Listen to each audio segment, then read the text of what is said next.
The Inspector General of Police, Kayode Adeolu Egbetokun, has summoned a meeting with the force management team and tactical squads to address the escalating concerns regarding insecurity across the country. According to a statement by Force Public Relations Officer ACP Muyiwa Adejobi, the IGP, while addressing deep concern over the events, emphasized the need for decisive action. Adejobi noted that at the meeting, which centers on a comprehensive review of current security challenges, strategic planning, and the deployment of tactical resources to tackle emerging threats, the IGP emphasized the need for a coordinated and intelligence-driven approach to address the evolving security landscape. Tactical squads were briefed and directed to intensify efforts on the deployment of proactive measures to prevent criminal activities and protect citizens. While reassuring Nigerians, especially residents of the Federal Capital Territory, of improved security, the IGP ordered the Deputy Inspector General of Police, Department of Operations, to personally coordinate the upscaled security strategies and placed to decimate kidnappers and other criminally minded individuals in the FCT and immediately restore normalcy.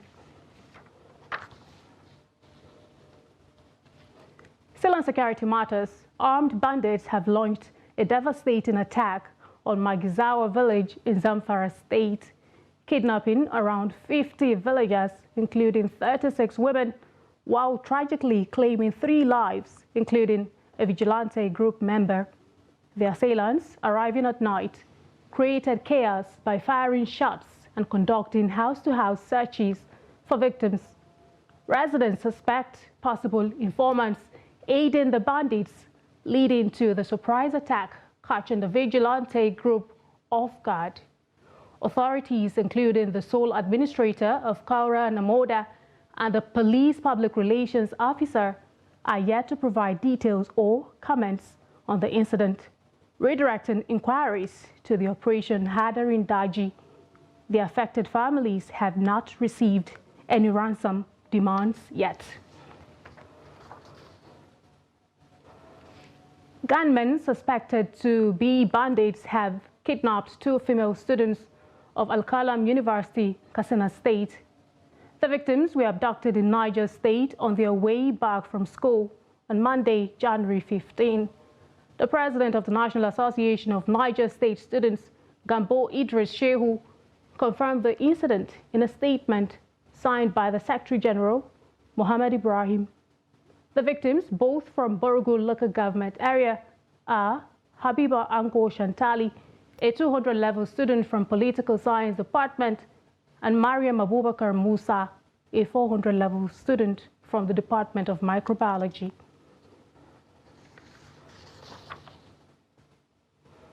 More on security matters. The Federal Capital Territory Minister, Nyesom Wike, has berated FCT Area Council chairmen for abandoning their responsibilities. The minister made his feeling known while addressing the stakeholders' emergency security meeting, adding that council chairmen have neglected their duties by traveling out of the country in light of existing challenges. Wike decried a situation where council chairmen travel anytime and then blame the FCT minister when things go wrong. He recalled the recent strike by the Nigeria Union of Teachers, noting that even when primary schools are under area councils, chairmen were not doing enough to address issues that led to the strike.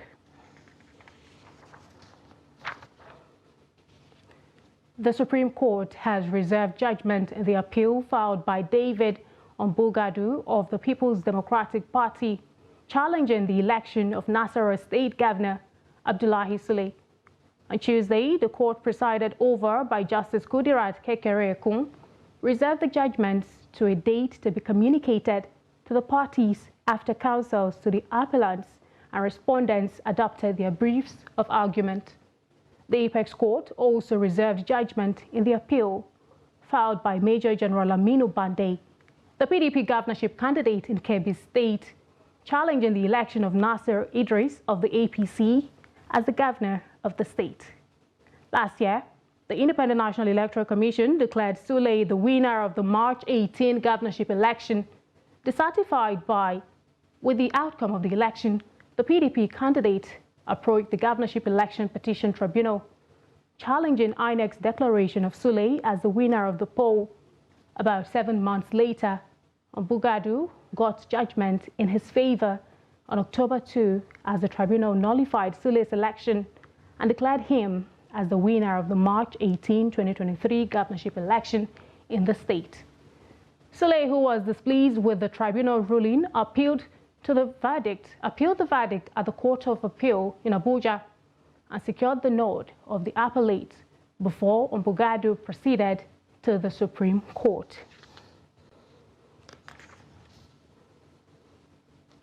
Now, the Minister of Interior, Olubunmi Tunji-Ojo, has opted not to honor an invitation extended by the Code of Conduct Bureau amid an ongoing investigation concerning an alleged breach of the Code of Conduct for Public Officers. At the CCB headquarters in the Federal Secretariat Abuja on Tuesday, it has been observed that the minister, scheduled for interrogation at 11 a.m., did not appear at the Bureau between 10 a.m. and 1 p.m. Veronica Kato, the spokesperson for the CCB, confirmed the development in a telephone interview on Tuesday. She stated that the minister's interrogation would be rescheduled for a later date, citing a memo from the minister pointing to a national assignment. Amidst rising economic challenges occasioned by fuel subsidy removal, Katsina residents are resorting to ancient ways of transporting goods and services. The residents, who are mostly low-income earners, are taking drastic decisions to cut costs and reduce the burdens of pressure and also living costs. Abdullahi Yamadi completes the report. Many Katsina residents have been forced to choose the lowest among their preferences as the priority now is food. This ox cart is now used in conveying bride's furniture to the matrimonial homes in Katsina City, abandoning trucks or vans, which are even faster. Since the fuel subsidy removal by President Bola Ahmed Tinubu some month ago, business is no longer as usual to many Katsina residents, hence the decision to devise these ways. Though people are not happy with the new development, but there is nothing they could do, as it is the last resort for them to avoid the risk of falling into a deep economic ditch. Many low-income earners in Katsina look up to us to transport their goods and services because they cannot afford to employ the services of vehicles or fueling their vehicles. At the moment, these people use donkeys to supply sand for building houses and other structures instead of hiring tippers that charge high amounts of money since the fuel subsidy removal. This is a happy moment for these people as they make huge amount of money daily from the business which before now is on the verge of going extinct, all to complement their means of livelihood. Before the removal of fuel subsidy, the business died a natural death. But now, people hire us to supply sand and other building materials for them with these donkeys, which is cheaper. I hardly get 500 naira before, as each trip cost 200 naira, which was 50 naira before. This action has further raised the cost of donkeys at the markets, observers assert, calling on President Tinubu-led federal government to initiate programs and policies that could ameliorate the difficulty facing Nigerians in making their end meet. In the same vein, many civil servants like Haliru Nuhu and this trader, Habibu Musa, who were using motorcycles to and from their places of work, have been forced to abandon motorcycles for bicycles, and they can no longer buy fuel to power them. I cannot afford 1,000 naira to buy fuel for my motorcycle on daily basis. From my house to my place of work is about 9 kilometers, but now I use this bicycle and I take advantage of it to exercise my body to keep fit.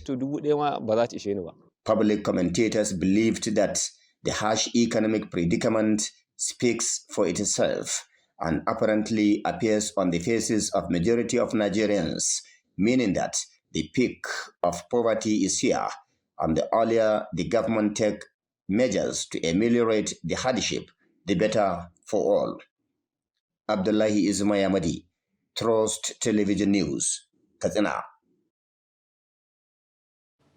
Katsina residents there diversifying and making ends meet. Now away from Katsina and now to Bayelsa State, residents of Yenagoa, the Bayelsa State capital, have called on the federal government to fix and put into use all refineries in the country. The residents believe this will ensure a significant reduction in the price of petrol, which will affect the rising cost of living, negatively impacting millions of Nigerians. Trust TV's Friday Ebimobowe Peter has details of the story. For some of the residents, life has become a living hell for many Nigerians due to the removal of subsidy on petrol, which brought about an astronomical surge in prices of commodities. To them, fixing refineries will lead to a reduction in the price of fuel, which will in turn make life a bit bearable for Nigerians. It is the subsidy that increase the high cost of fuel. If I'm not mistaken, they should keep the refinery in order, renovate them, keep them in order, so that by refining our crude, it will bring down the high cost of fuel in our country. Well, I say I'm the person that is most affected here. Because as you can see, my beards, I used to shave 2 times or 3 times in a week, but now I could not even shave again. This is almost like 2 weeks now I've not been able to shave because of high cost of fuel, and it has affected the barbers to the extent that we used to shave with 200, but now it's almost 500 naira per shave.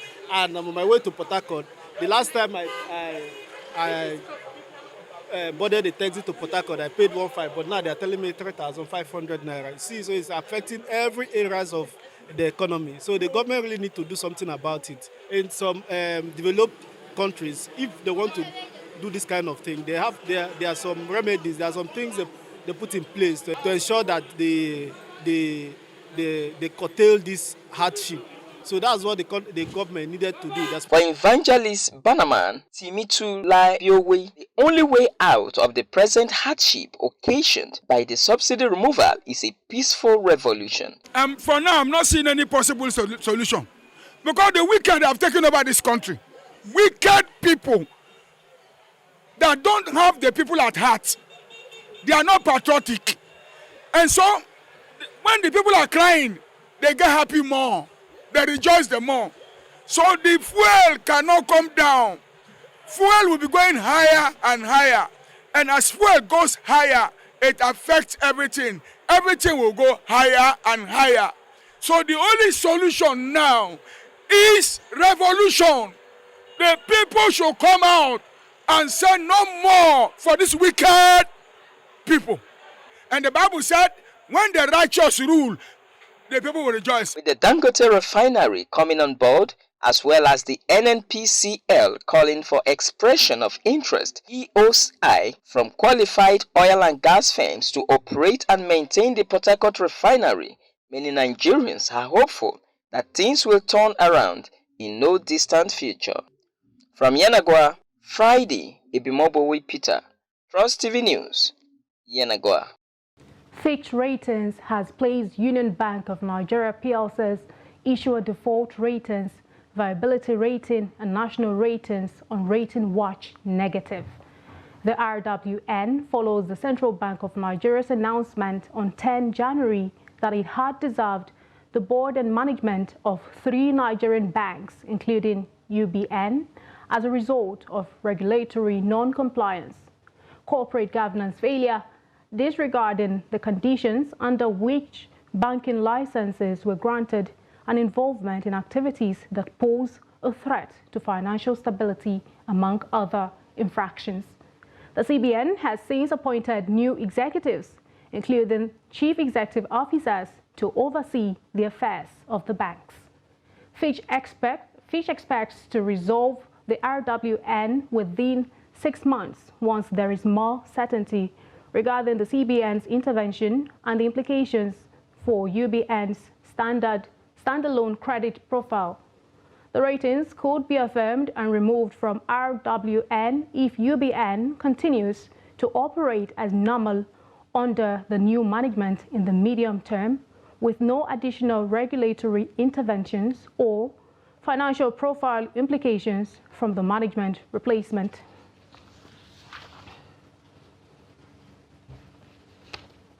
You're watching the news update on Trust TV. Coming up shortly, we'll take a look at how gas-powered tricycle rider witnesses increased profits and benefits after switching petrol engine to gas. Details of this and more to come after the break. We'll be right back.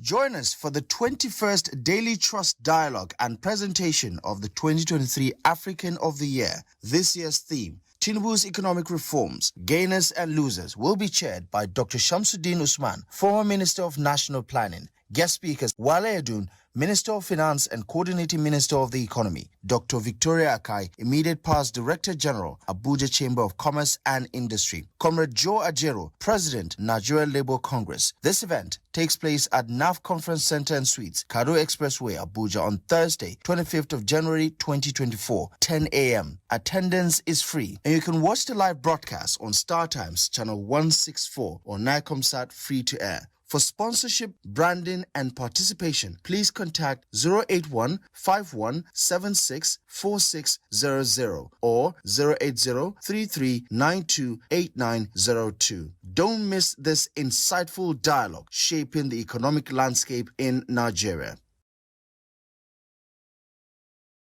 We started manufacturing leather since 1958. But the most important thing is that if the system is checked correctly, we won't have where we are now. If somebody has depression, they may just be very irritable and unproductive in the office. So you find on average already about 1 in 4, 1 in 5 Nigerians already have mental illness, a mental health condition that needs some form of attention. No matter how good an economy is, if the federal government goes bust, believe me, everything in the economy is just a matter of time it will go bust. So first of all, about maybe slightly above, below 70% is in federal government securities. If government has banned importation of fertilizer and states are doing it at the level of governance, but I believe that production and distribution of fertilizer should be left to the private sector. This is the general multi-purpose card, and it has a chip here. So this chip is about 80 kilobytes. The one that you get from the bank for ATM is just 4 kilobytes. So this is like 20 times.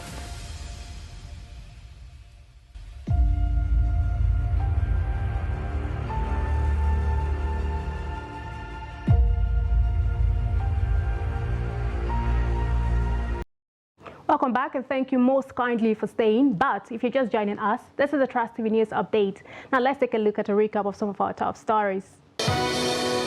You heard that IGP summons task force, tactical squad commanders over killings, kidnappings. Plus, bandits kill 3, abduct 36 women in Zamfara. And now moving on to other stories. In Jos, the capital of Plateau State, a gas-powered tricycle rider, Abdulkarim Mahmoud, is sharing his experience on the advantages of converting his tricycle from petrol to gas. Since making this shift in October 2023, Mahmoud reports a significant increase in his business profits. Although initially skeptical, the decision has proven to be a wise one. Trust TV's Dixon Adama had a conversation with Mahmoud and filed this report as presented from our studio. plying the streets of Jos, the Plateau state capital, with his tricycle and picking passengers from one point to another while charging the same fares. Abdul Karim Mahmoud operates just like any other tricycle operator. Other similarities between Mahmoud and other tricyclists is that they all set out in the morning and return in the evening, have their riding licenses and other permits papers, and they all belong to the same transport union, among others. But more often than not, Mahmoud is absent at fuel stations and present at the gas stations. This is the only time the hitherto relaxed passengers become amazed, while others get uneasy. This is because, unlike others, Mahmoud operates a tricycle that is powered mostly by gas rather than fuel. The tricycle can actually alternate between being powered by either gas or fuel. Mahmoud, who resides in Dogon Karfe area of Jos South local government, explained that the capacity of the cylinder the tricycle uses is 3 kg, adding that since he has been using it to power his tricycle, there has never been any hitches. He says it is safe, convenient, accessible, and cheaper to use as well. If I refill my gas 3 kg from 8 a.m. to 5 p.m., I'm earning like 8,000, 7,000, 8,000, 7,000 each day. So this gas is very cheaper than fuel for me. Mahmoud called on tricycle operators to approach the company for the conversion of their tricycle to alternate gas usage because of its benefits. So I'm encouraging all the members, all the keke napep riders to come and do this thing, because this thing is too cheaper. This gas-powered tricycle initiative followed the removal on the fuel subsidy and its attendant astronomical increase in the price. It is gathered that currently about 10 tricyclists have indicated interest and have either converted their tricycle to using gas or in the process of doing so.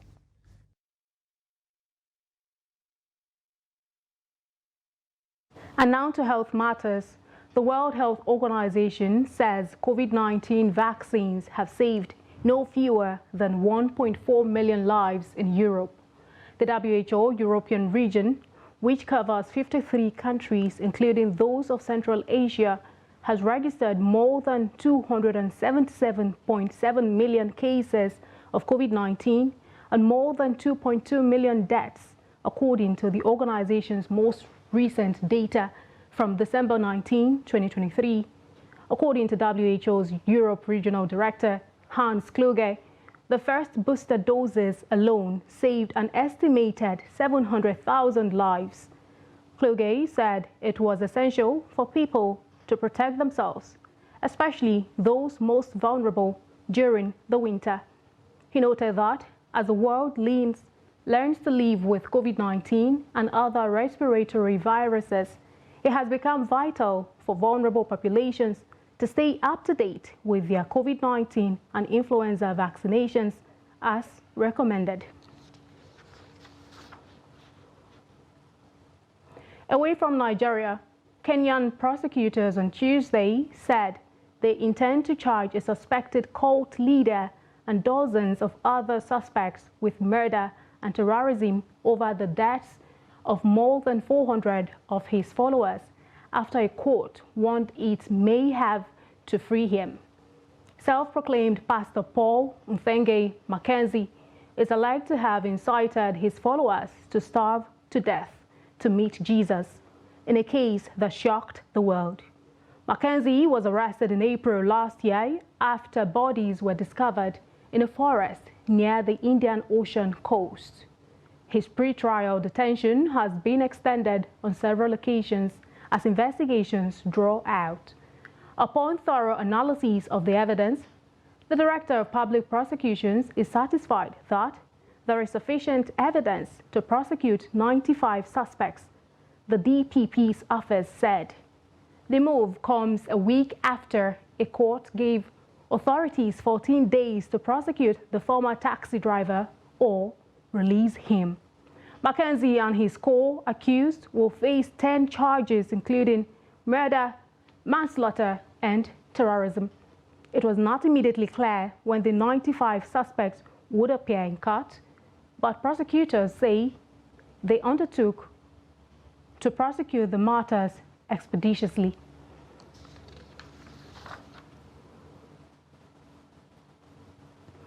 Lastly, in sports, following the axing of Portuguese coach Jose Mourinho in the early hours of Tuesday, Roma have appointed former club player Daniel De Rossi as new manager. The contract is for a 6-month deal valid until June 2024 with option to extend. Jose Mourinho was sacked after 2.5 years in charge at Roma. With that, we've come to the end of the news update at this hour. But remember, you can always follow us across all of our social media platforms and join our YouTube live stream. For more news, programs, and documentary, I'm Aisha Salihu. Thank you so much for your time.